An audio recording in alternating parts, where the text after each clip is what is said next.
Hello mga kamarites, may sira ba kayong ref? Imbis na itapon, gawin nyo ganito. Talagang mapakinabangan nyo ito mga kamarites pag wala na kayong mga damitan na paglagyan ng inyong mga damit. Uy, gagayahin na rin yan. Ano pa inaantay nyo? Kunin nyo na yung mga sira nyong ulo. Ay, mali. Yung sira nyong ref. Wala na kasi ako mapaglagyan ng damit ng aking anak na babae. Kakaunti lang naman yung damit niya. Lilinisan muna natin bago natin lagyan ng mga damit. Marami kasing alikabok.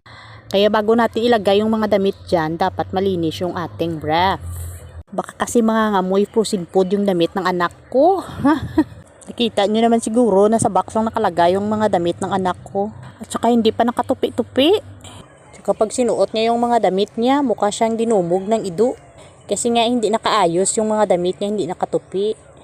Kaya ito na lang yung naisip ko, may sira ditong ref, yun yung ginawa ko.